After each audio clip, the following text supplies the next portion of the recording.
everybody. Hi, welcome back to another episode of Spoiler Alert by Fan Service Apparel. This is episode 20, Jené. We are at episode 20. That is very exciting. And yes, I'm Jené. And I'm Nick. And remember, Nick, last podcast episode, when we were like, man, the Book of Boba Fett is really boring and dumb.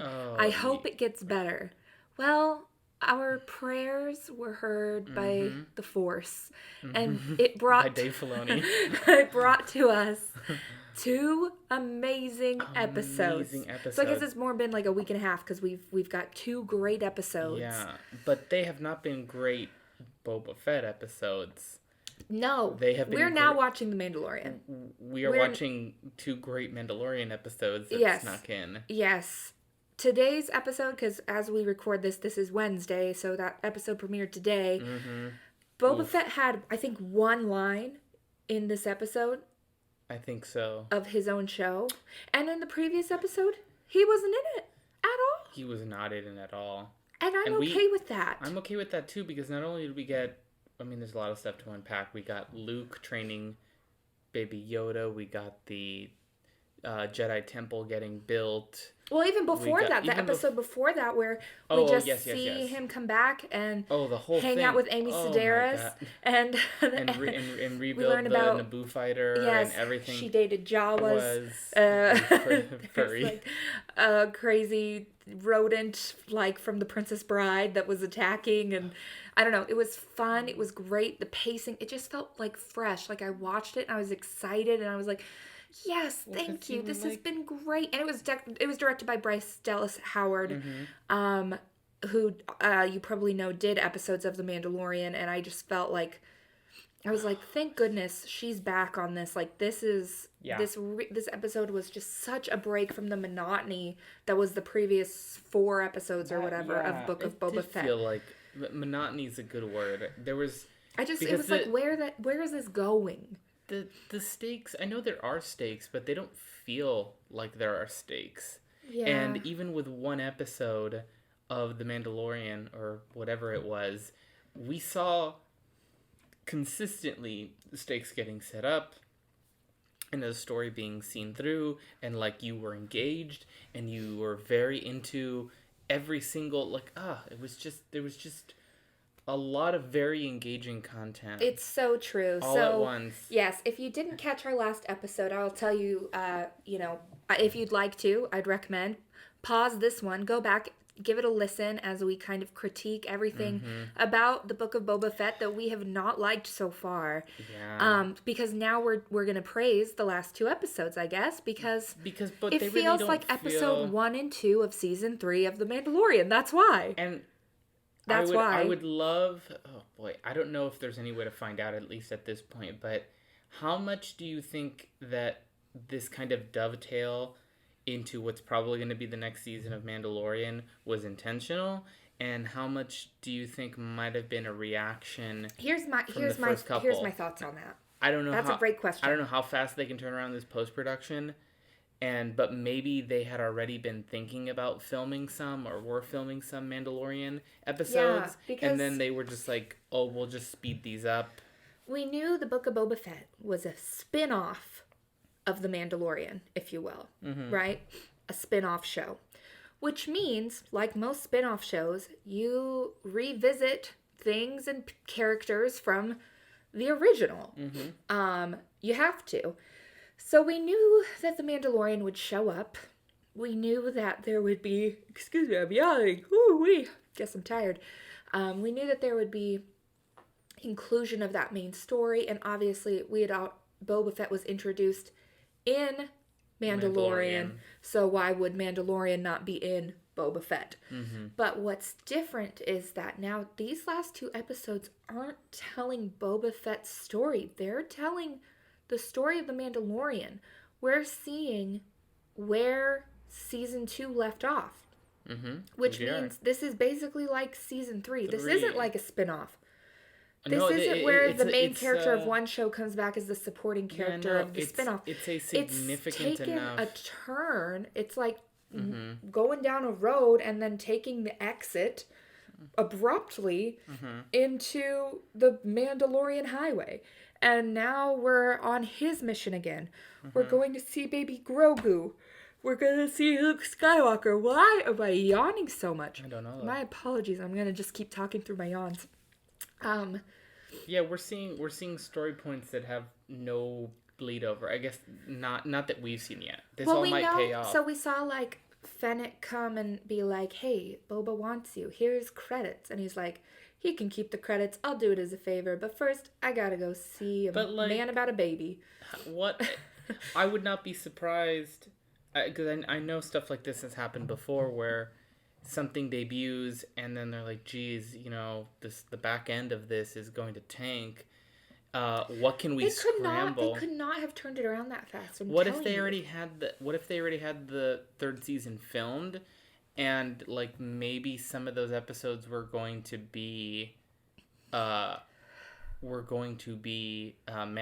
episodes? I don't think so. That whole episode, I think that is a stretch. That whole episode, last week's episode, without the addition of Fennec Shand at the very end, there was absolutely nothing that could not have been season 3, episode 1 of The Mandalorian. Yes. It could have been the beginning. And remember, they have... Oh, and if you guys could have seen Nick's face with the reveal of the Star Cruiser. Nope. Isn't that what it's called? What's it called? It's the Naboo fighter. Naboo fighter. Yeah. Wait, what's a Star Cruiser?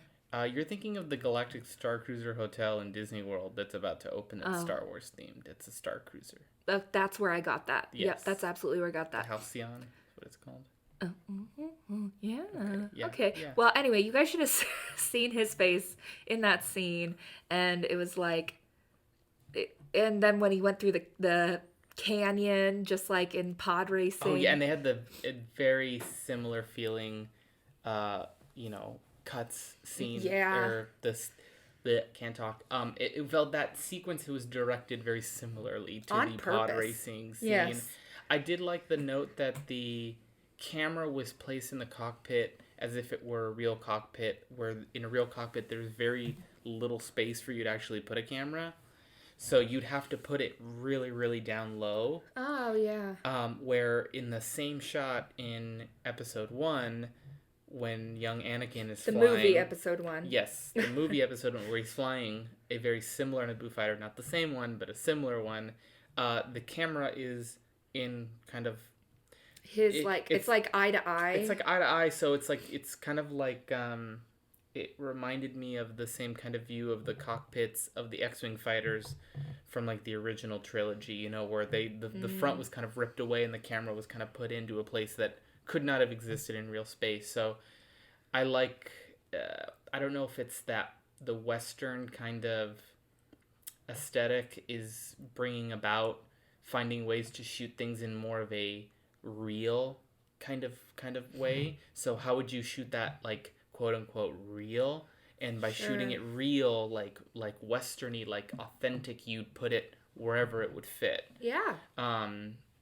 So I like that. I like that they did that. But yeah, that was awesome. And remember they have that thing called the volume, that 360 degree or 180 degree screen that they filmed these on. Yeah. That they developed for this. Correct. Yes.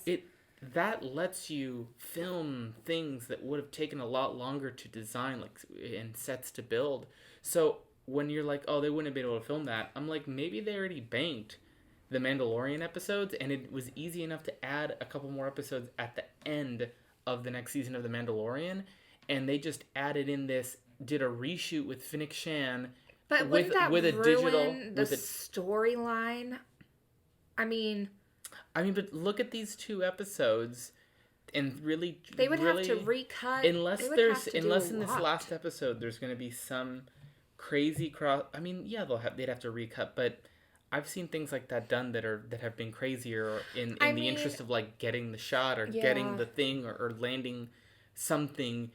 People will go to the great lengths to make it happen. So, yeah, now in terms of the original storyline, I did not give a dank ferric about this spice situation. Oh yeah. At all. I was like, okay, I don't know. Maybe that's a little harsh. I guess I cared a little, but it wasn't really. It just didn't pulling me in. the stakes just But didn't feel real. now, when we had this incredibly compelling Western shootout scene Oh, that was phenomenal. with Timothy Oliphant Yes. and Creepy Blue Man, who who showed up as the cowboy in the black hat, you know, and you see him in a distance and the sand is blowing his long coat and it's like, oh, somebody's coming. And he's like, get inside. And it's a total Western where you see him peeking through the windows. And those little windmills or those little spinny things at the very beginning of the episode are almost identical to like Once Upon a Time in the West that starts off with the windmill. Yeah, you see that in Westerns a lot, like a changing of the wind. So you see a windmill or you see the windmill a weather vane or something like that. Yeah. To show how like desolate. Right. They when they shot where the marshal stepped into the camera frame with his boots and the camera was low and you see that moment and you see them both put their hand on their gun and you know that stupid guy with the beard is gonna mess it up and you're just like, get out, listen to the marshal, he gave you an order. You know what's interesting? We had the conversation with Mando and him in the bar. Yeah. Talking about needing to recruit people. You had that conversation and then you had think of any number of conversations that the Mandalorian has had in the last couple seasons. You can't even see his face. And we are getting just like this tension or whatever the scene needs to be, and it's like very compelling. Two people sitting in a room, most of the time one of their faces you cannot see. And somehow Boba Fett walks into this like pleasure lounge with the gambling and the people and whatnot and the drinking. And he's like, I'm just here to check in and say, how we all doing? Right. That scene could have been fraught with like tension and he's acting calm but nobody else is acting calm. And maybe he's like playing a game of cards, so you can do one of those like classic like people with the double entendres. They're playing cards and stuff like in building the tent. Sure. Something. I even think back to our original cantina scene. There is tension in that cantina. There's fun. There's, and the music that's meant to be lively even adds to the tension because it's like I'm supposed to be calm but I'm uneasy. There's mischief. There's and I just comparatively, Mando can walk into a bar and have like this conversation where you're hanging on the words, and Boba Fett can walk into a inherently more interesting place. Yes. The only thing that did, I think, help those scenes and add to that tension was that the Twi'lek woman who like runs it. But I felt like she was carrying those scenes. She was great because you watch her and you're like, I don't know if I trust her. I don't know what her deal is. I shouldn't be getting more from her. But now I think she's dead. So there goes that. That I'm getting from Boba Fett. If Boba Fett was going to be that like even keeled, he should have left his helmet on. Yeah. Because I was, you take the helmet off, I'm waiting for some like intensity from the face that I can see. No, but I mean, it takes really good acting from Pedro Pascal to be able to act with a helmet on. With a helmet on. And like that whole thing. Sell it. Yeah, the whole moment where he's like looking at Grogu. I don't know that Boba Fett could pull it. He's like looking at Grogu and he's like, are you sure you want to go see him? Like, are you going to see him for you or for him? And he has this moment of making this internal decision, and somehow you get the sense that he's thinking it over in his head. What his facial expression is, even when you can't see it. Staring at a helmet. You're like, I imagine how he looks under there right now. And that's what I'm missing. I'm missing that from Boba Fett, and it makes me sad because you think back to all the episodes we've had and just say, okay, I'm gonna replace what had happened with the Mandalorian. And just this, like, tension that you could cut with a knife. And you're like, oh, that would have been so good. Like, that whole table scene with, like, the 5 families thing. I think we talked about that last time. Because it just gets me. You were like... It was not that interesting. It just wasn't. Mm-hmm. And if the Mandalorian was there giving death stares through the helmet to people, it would have been... He just would have been His like... poker face kind of thing, yeah. Why couldn't they be playing Sabacc? And like, you know, like even with Donald Glover and Han Solo there, playing Sabacc, the card games is like something kinetic you're doing that represents your conversation. That was not a good movie either. It was not a good movie, but it was a good, compelling scene. And I think there's just a lot of stuff like that if that's going to be his limitations, like if he's not giving you a lot, have something else be happening that's going to add to it, because this should be a phenomenal crime lord type of reprieve from the Western motifs we've been getting, and it just hasn't been. It's been a bad show as a reprieve from a good show. Yeah. It just has. It's unfortunate, but I don't know. It's true. This last episode was so good, and let's talk about Luke Skywalker. Deep fake looking a lot better. A lot better. But I think definitely. It was good that they could. Well, they hired that guy, that YouTuber that had the deep fake account that like redid their season finale, and then they hired him because he was so good to help. But they were definitely more metered on what we see of him. That's what I'm gonna say, and like. The fact that they could get away with that because Grogu's so small that the difference in height made sense for us to see Grogu and hear Luke. Yeah, and it also made helped. Sense. And it would have been weird if it was someone else. I think maybe, I mean, I'm sure they had this on the last time we saw him, but it was definitely more apparent now that somebody really blocked out these scenes and thought, okay, never have him turn his head more than 20 degrees at a time. He has to stay very still. Still. Which worked. It worked in the character. It would have been weird in any other context, but the fact that he's teaching him in the ways of the Force, there's like meditation on the Force, there's, you know, this stillness and this focus that he could be very slow and very metered, and it wasn't weird. Randomly, I was going to talk about this for the episode for last week when Amy Sedaris is like, I have something for you, like a replacement for the Razor Crest. I know in canon it's probably somewhere else at this point, but I thought for a half second it was going to be the Millennium Falcon. Yeah. Because I feel like it pops up like that. Yeah, I couldn't tell you off the top of my head where it is right now in the timeline. I guess it would have still I guess it would still be with Han Solo, because we see in The Force Awakens it was stolen. It was stolen, and then it was in that junkyard. That then Rey sees it, and you know what I mean. And then they meet up, and he finds it. So it must still be with Han Solo at this point. But who knows? I don't know. I was waiting for something like a ship. I didn't think that we would get another Razor Crest that, you know, nobody would know of. It was going to be something. Maybe the Millennium Falcon would have been a little too expensive. Because this is a lot easier than the Razor Crest. I also think people would have maybe had problems with that and the canon that you mentioned now that you're and the Millennium Falcon needs 2 people to fly it, remember? True, that's true.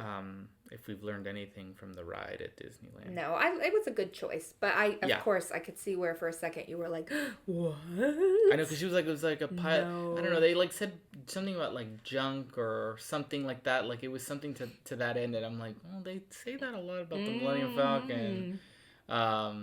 But yeah, that was funny. That was a good one. I loved how long we took in the rebuild of that. We really got a lot of character development that in a movie that, you know, you only had 2 hours or something, that would have been maybe a minute of a montage. Yeah. You know what else? I can't believe we forgot to mention this. We learned about the Darksaber. We did. So there was a little bit of recap from what we had been told at the end of season 2 of Mandalorian. That's right. Which I kind of still needed to hear it again about this. You have to, win it in combat. Yeah. And then that other Mando guy was like, I'm going to win it for me and my family. Because they're like his ancestral owners of the... And then he is banished. But he doesn't say to, he doesn't get rid of his Mandalorian ways. that's still the code he lives by, whether or not he's accepted in the community. Yeah. It's his personal code now. Do you think that there's going to be room to waver in that personal code, though? He already has. Well, he already has. But only to a certain degree. He had, I loved, by the way, Star Tours feeling, ship ride where he had to empty all his weapons and all of that. Yeah, I was a little worried when I saw that. I know, I was like, his weapons are going to go missing. But then they didn't. And I was like, oh, okay, well, false alarm. Yeah. But I thought, it seemed like a moment. I guess it's something we haven't, maybe, we saw it a little bit, I think, in the prequels. The flying commercial, but that's not, most people that we follow in these stories have their own ship. Yes. And now we see that there are basically speed sheriffs out there. If you are in your own ship and you're going too fast, and they'll stop you and say, "Hey, he was doing that too close to a commercial ship." Yes, that's what it was. He was doing that too close. I thought that was pretty funny. I thought that was pretty funny too. And then remember, he doesn't. I don't think he made the jump to light speed to get away from them. I think he just. He did. I forgot what they said. He did something that normally in a later model you'd need to charge up or something. Yeah. Remember, he's like, he didn't charge. Which sent out a signal or something. It's a different. It wasn't built by droids or anything. Remember, there's no beacon on it because it's pre-Empire. Yes, that's right, and that's what they said too. All those little details. That was nice. I like it. It was good. It was good. Yeah, and now here we are, and I guess, but I think I was kind of alluding to this earlier, and then we just got excited talking about other things, but I didn't really care much about the whole spice situation, but now that we've got an actual good, scary bad guy, I'm into it. I'm like, ooh, things just got interesting. Okay. Because before I'm like, yeah, the Pike's okay. The Pike's, they're just they're doing their thing. Yeah. I don't know. It wasn't enough for me, but seeing this standoff scene with, I don't know his name, but the creepy blue guy with the red eyes in his bad guy cowboy outfit. Well, it was just good. And he's like, everybody just let it be and don't mess with it and you'll all be fine. And then he just walks off into the distance. It just shows you how big of a difference, good and bad filmmaking can be regardless of what the content of the scene is, because, you take away if it was shot poorly or shot well and it's like two people standing in the desert, it's just not inherently very interesting. And then you have Boba Fett's story where you're like, there's a whole town that's run by different crime families and a war's about to break out and there's infighting and you have somebody that's trying to take over. And it's like, just on paper, that seems like it has a lot more going on. Yes. And somehow that's the boring one, and the two men standing in the desert was the interesting one. It was exciting. And that comes down to how the story is told. And that's what's so also more bothersome. It's like if two guys in the middle of nowhere can be gripping, then this other thing that was just like chock full of interesting stuff should have been a roller coaster ride, and it's not. It's boring. You're right. Well, now I have absolutely no idea where this show is going. I don't either. No idea. I have no clue. I'm also not a fan that Fennec Shand talks for Boba Fett all the time. Yeah, I don't really mind that, I guess. Just, you know what it is? To me, it makes him seem like an old guy. He is an old guy. I know, but I think it's guy. Maybe like it's trying to be like, oh, well, he's the boss, so he doesn't talk. But he's like the quiet but he kind of. He has and like she's like the listen up. She's like the tough girl. Yeah, but it almost invalidates his power because what he's else? Like really we got calm. This whole like moment where it was like I thought there was going to be a special storyline with him bonding with a Rancor, and then we've seen that nothing again on that. I'm just like, what is even next for this show? I don't know how many episodes we're going to get. I thought it was 6. If it's 6, that means there's 1 left, which makes no sense. Well, this one felt long, though. This one felt... Do you think that the one today? It makes... Today's Yeah, episodes but today felt really I feel long. like I finally got the tension today. It feels like I'm at the halfway point of this series. Oh, no, I think it's just because it's been so boring you forgot that there were a whole bunch of episodes where he was And walking around it the just desert feels and like things busting have through been paintings. started and then dropped off. The Rancor, for example, that I just mentioned. The motorcycle cyborg kids. Okay? The whole, like, the hut people. Oh, yeah. There's all these things. Felt like a clip show where they're like, "Hey, how you doing? Remember us? Okay, you guys have been great. Bye." The mayor and the mayor's helper, which the mayor guy is was now the apparently same, with the Pikes. was the same. No, he's not with. He split town to not be involved, but he's the same race as the guy from the shop in Disneyland. The Den of Antiquities. Yeah. Same guy. Same same species, different guy. Yeah. I'm just and now they blew up the cantina and everybody in there died. Except Max Rebo. I love Max Rebo. Yeah. I mean, how can you not? He's the cutest thing in the world. He was taking a personal. When they started to show the band, I'm like, ooh, show Max Rebo, and I was like, aw, they didn't show him. But then I was glad when it blew up, and I was like, that's their way of letting us know he's okay. He's okay.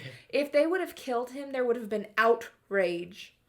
I would have led that outrage. That would have been awful. So next week's episode starts in the palace, and instead of having a whole band since everybody died, it's just Max Rebo.